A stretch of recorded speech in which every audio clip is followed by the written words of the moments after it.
Salut, j'espère que vous allez bien, que vous avez passé un bel été. De mon côté, j'ai pas fait de vidéo depuis environ un mois et demi. J'ai pas encore eu mes vacances, j'ai eu beaucoup de travail. Elles vont arriver en octobre. Par contre, j'ai quand même continué de lire. J'ai lu tout ça, je vais vous les présenter dans cette vidéo. Dans cette palle, il y a 3 graphiques et 9 romans. Je vais vous les présenter, alors pas forcément dans un ordre prédéfini, excepté les 4 derniers que je vais vous présenter. Ceux-là, ce sont vraiment les romans qui ont marqué mon été. Par contre, comme c'est une palle assez grosse, je vais être assez bref, aussi bien dans les résumés que dans mon avis, mon ressenti, pour pas que la vidéo dure plus de 2 heures. Si un de ces livres vous donne vraiment envie et que vous voulez un descriptif un peu plus fourni, vous pouvez vous diriger sur mon Instagram.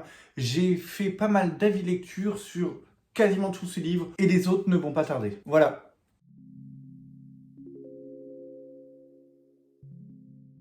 On va commencer tout de suite la vidéo avec les graphiques. Le premier, c'est celui-là, Dawn Lands de Norm Connu, aux éditions Glénat. C'est un graphique fantastique, un policier. Dans ce livre, on va suivre le personnage de James. Il vient de perdre sa sœur.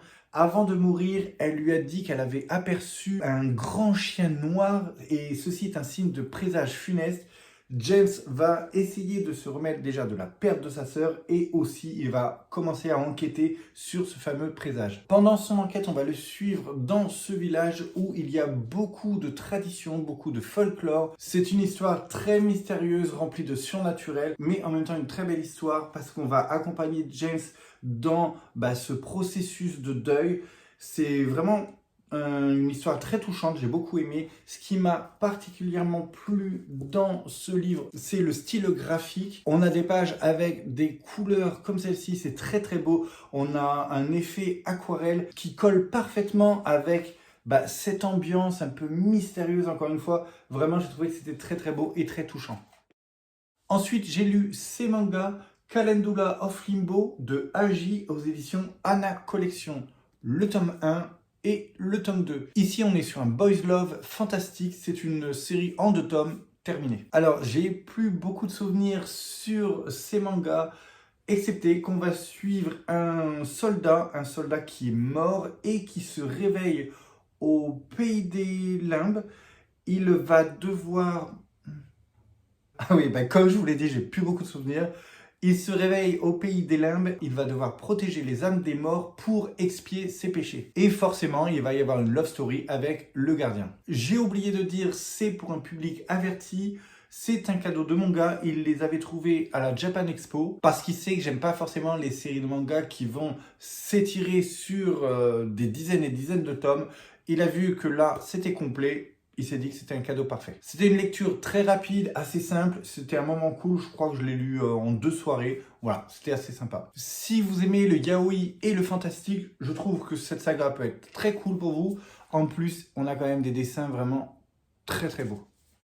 Ensuite, en graphique, cet été, j'ai découvert Anaïs Nin sur la mer des mensonges de Léonie Bischoff aux éditions Casterman. C'est un graphique un peu tranche de vie, biographie. Dans ce graphique, j'ai découvert le personnage d'Anaïs Nin. C'est une écrivaine, c'est une femme libre, c'est une femme qui aime bien tester, qui aime bien découvrir de nouvelles choses. Elle aime plaire, elle aime être aimée, elle aime tester, elle aime repousser un peu les limites, quitte à se perdre un peu elle-même. On va beaucoup parler de sexualité dans ce graphique.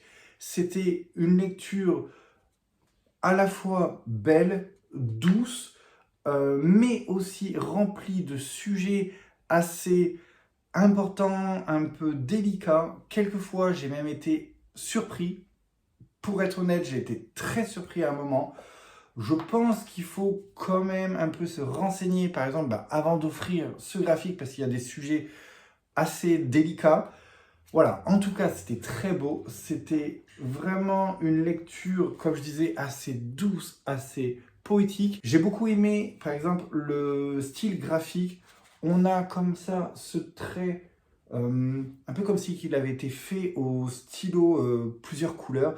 Et en fait, les couleurs sont employées pour refléter les émotions d'Anaïs Nin. J'ai trouvé ça vraiment très très beau, j'en ai un peu le chair de poule. Par exemple, on va avoir des pages comme ça avec des pages complètes très très bien illustrées. Je trouve que c'est très beau. Il y a beaucoup de poésie dans le dessin, c'est très beau, c'est doux. Voilà, c'était une très très belle lecture, mais avec des sujets quand même assez délicats. Voilà donc pour les graphiques de cet été. On passe maintenant au roman.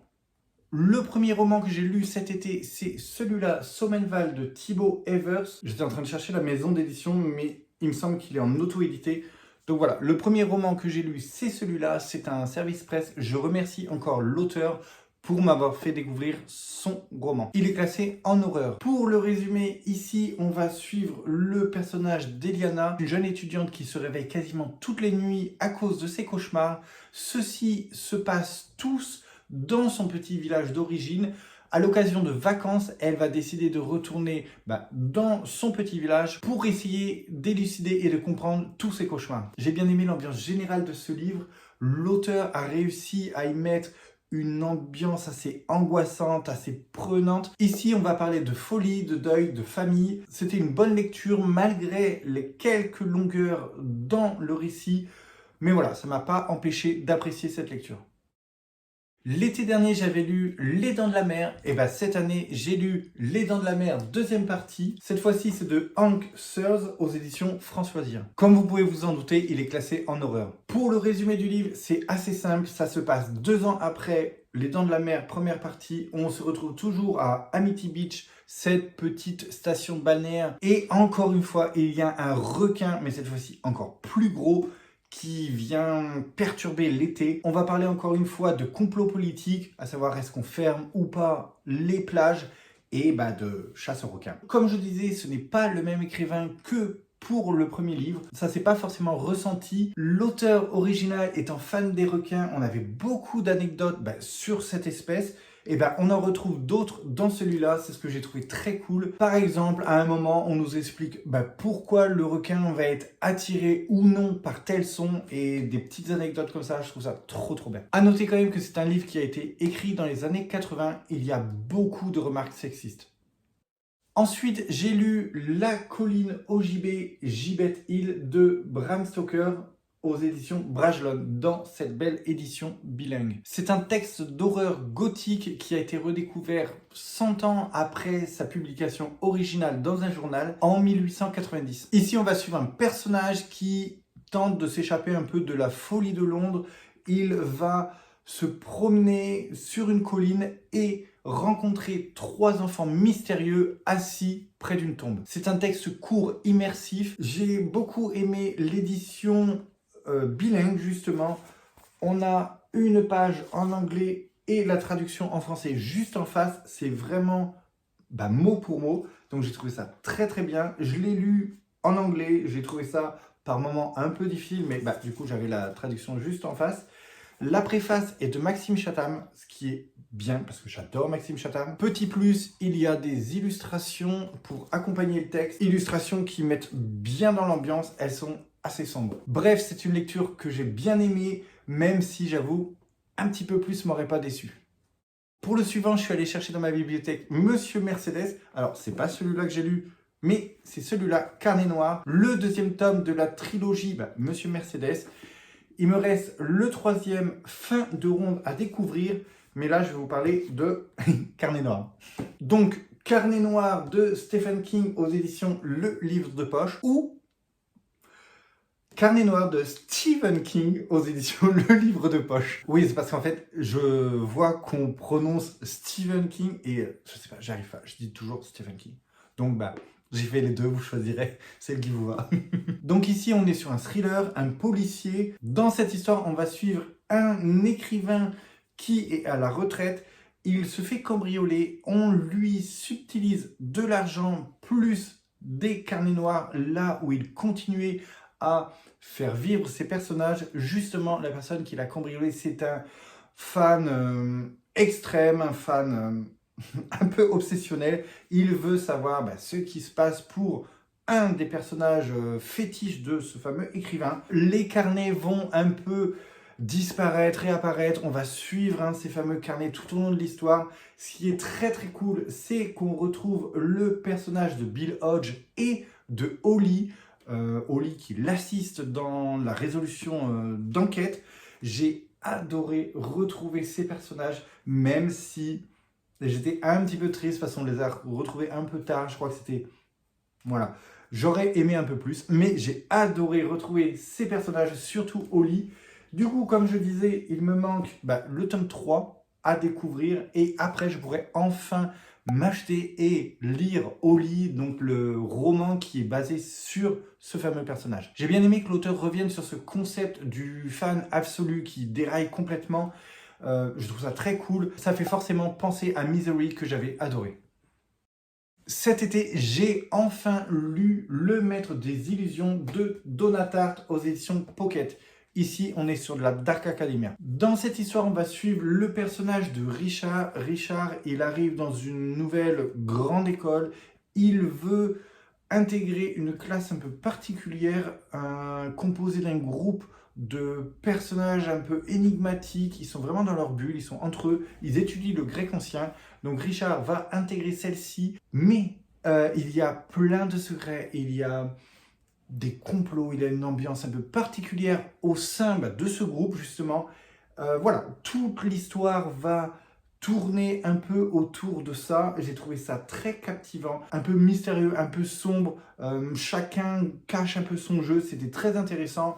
Rapidement, on sait qu'il y a un meurtre commis, mais on ne sait pas par qui, ni quand, ni pourquoi, ni comment. Bref, on va remonter un peu le fil de cette histoire et découvrir ce qui s'est réellement passé. J'étais vraiment en haleine tout le long du livre, j'ai trouvé très très bien.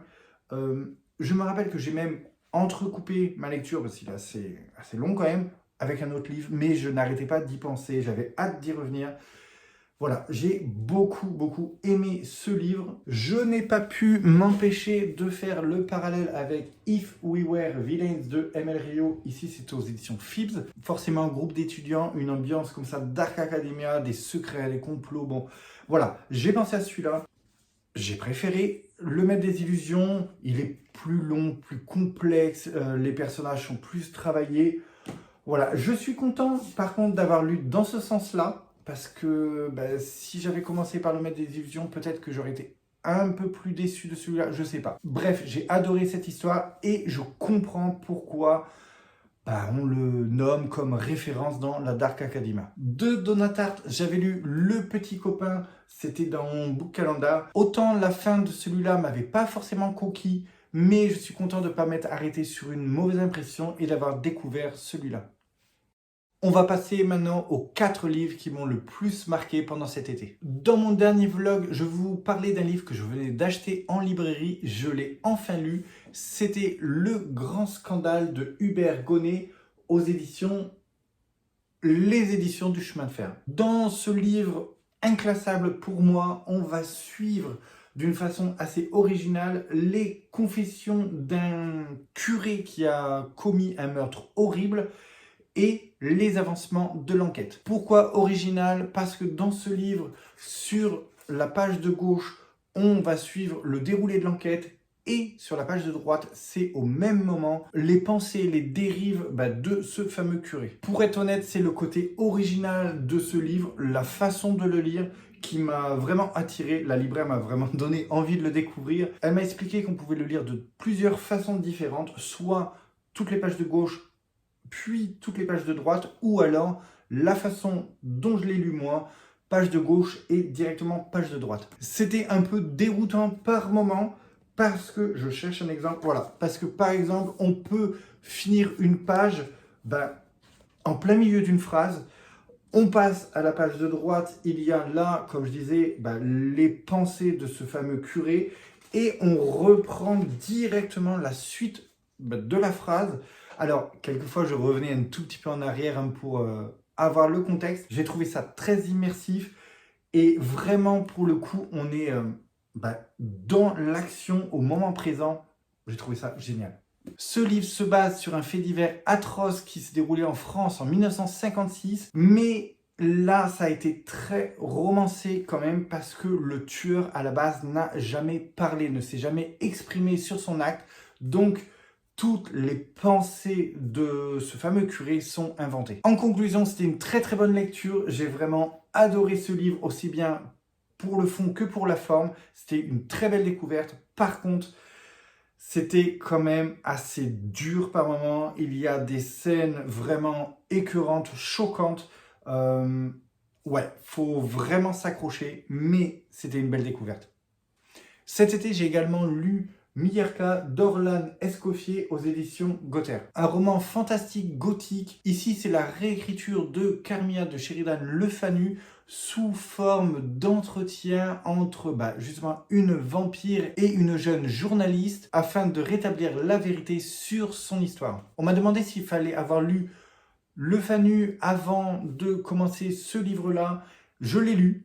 J'en ai très peu de souvenirs, d'ailleurs ce sera l'occasion de le relire, mais ça m'a pas dérangé pour la lecture de ce livre. Ce livre, je l'ai lu en même temps que Misère pourpre. Par contre, on s'est rendu compte que ça aurait été cool de le lire pour l'automne, mais bon, on avait envie, donc on n'a pas attendu. Mais toujours est-il que si vous avez envie, vous pouvez le placer facilement, je pense, dans votre Pumpkin Autumn Challenge. Alors forcément, ça m'a fait penser à Entretien avec un vampire d'Anne Rice, que j'adore. Sans doute à cause de forcément cet entretien avec la journaliste.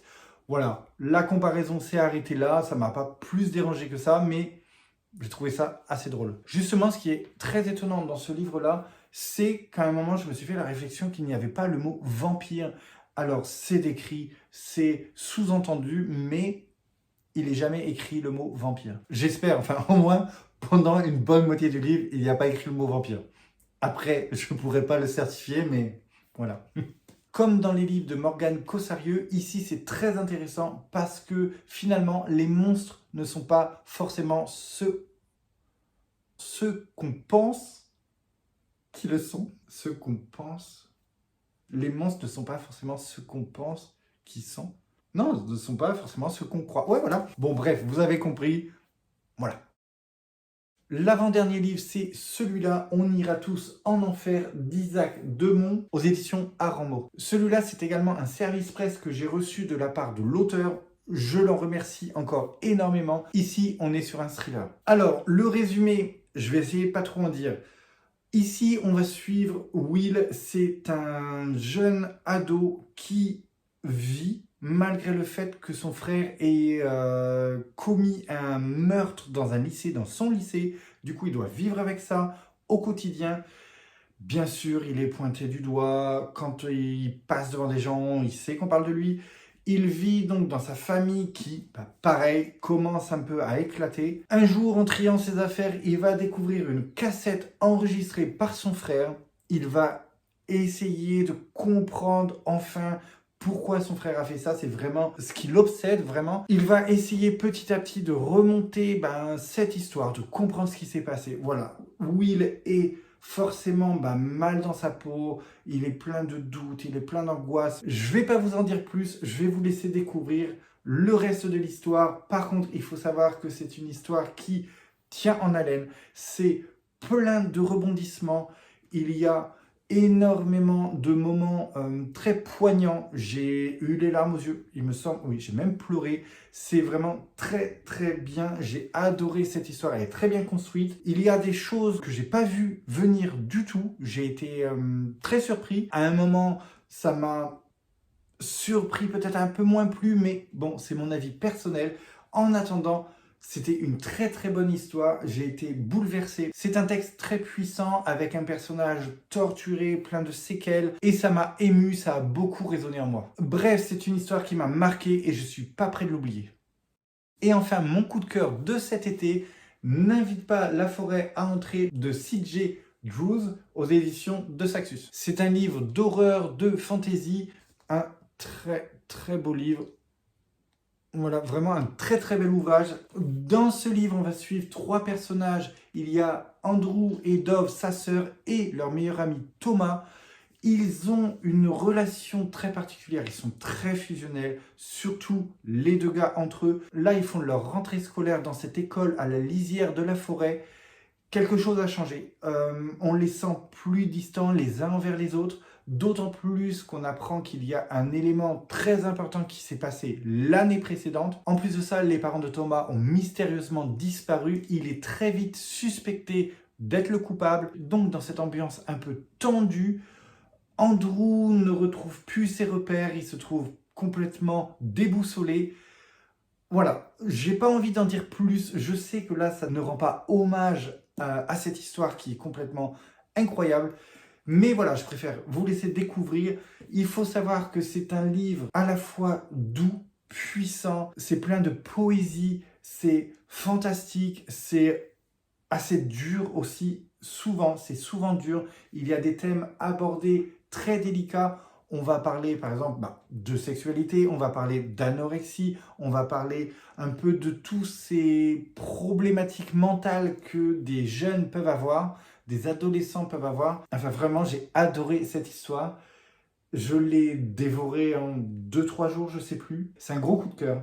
J'ai pris beaucoup de plaisir à découvrir ce qui se passe dans cette école et surtout ce qui se passe entre ces personnages-là. Franchement, c'était une très très belle découverte. Et en plus, l'objet livre en lui-même est incroyable. C'est un peu comme le journal intime d'Andrew. Enfin, franchement, c'était une très très bonne lecture. Le seul petit bémol avec ce livre-là, c'est que je l'ai trouvé au rayon Young Adult.